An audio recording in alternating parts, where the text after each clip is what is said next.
Every year ஜனவரி 26th எங்கள் எத்திராஜ் காலேஜில் எத்தி பந்தன், அதாவது ஆனுவல் அலுமினி மீட்டிங் நடக்கும். எந்த இயருமே நான் அட்டன் பண்ணது கிடையாது. இதான் ஃபஸ்ட் டைம் நான் அட்டன் பண்ண போகிறேன். ஸோ காலையிலேயே எழுந்து ரிப்பப்ளிக் டே ஸ்பெஷல் கோலம் போட்டுட்டு பஸ், ஷேர் ஆட்டோன்னு எல்லாமே மாறி காலேஜ்குள்ளே போயிட்டேன். ரெஜிஸ்டர் பண்ண சொன்னாங்க. ஸோ ரெஜிஸ்டர் பண்ணேன். அதுக்கடுத்தது எங்களோட மெமரிஸை பற்றி சார்ட்டில் எழுத சொன்னாங்க. அதுவும் எழுதி முடிச்சுட்டு உள்ளே போனோம். காலேஜில் ரொம்ப ஸ்பெஷலாக ஃபங்க்ஷன் அரேஞ்ச் பண்ணியிருந்தாங்க. எங்களுக்கு இந்த டைம் வந்து சீஃப் கெஸ்ட் எப்பவும் போல் எங்களோட காலேஜோட ஒரு ரொம்ப ஸ்பெஷலான அலுமினா தான் கூப்பிட்டுருந்தாங்க. அவங்க யாருன்னா லெஃப்டினல் கலோனல் எம்ஆர் பவானி மேம். அவங்க வந்து அவங்களோட எக்ஸ்பீரியன்ஸஸ் இந்த காலேஜில் எல்லாத்தையும் ஷேர் பண்ணிக்கிட்டாங்க. ரொம்ப ஹாப்பியாக இருந்தது.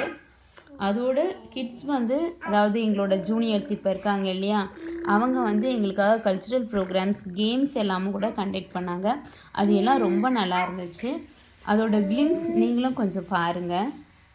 அவங்களோட எஃபர்ட்ஸ் வந்து எனக்கு ரொம்ப பிடிச்சிருந்தது.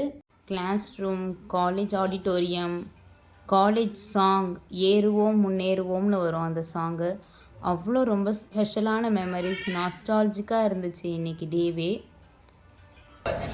So please strive for that. Have an emotional connect to whatever you want to do.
எல்லாருக்கும் காலேஜ் டேனா ரொம்ப ஸ்பெஷல் தான். பட் எனக்கு ரொம்ப ரொம்ப ஸ்பெஷல். பிகாஸ் வாக்கபிள் டிஸ்டன்ஸில் ஸ்கூல் இருந்துச்சு. அம்மா தான் கூட்டிகிட்டு போவாங்க, கூட்டிகிட்டு வருவாங்க. அப்படி இருந்துட்டு நான் தனியாக காலேஜுக்கு 2 பஸ் மாறி போயிட்டு வந்தேன். Morning 6:45 to evening 3 o'clock. காலேஜும் காலேஜ் லைப்ரரியும் மறக்கவே முடியாது. நான் ஒரு ஸ்டோரி ரைட்டர் ஆகிறதுக்கான விதை அங்கே தான் விழுந்தது. சூப்பரான லஞ்சோட மீட்டிங் முடிஞ்சிடுச்சு.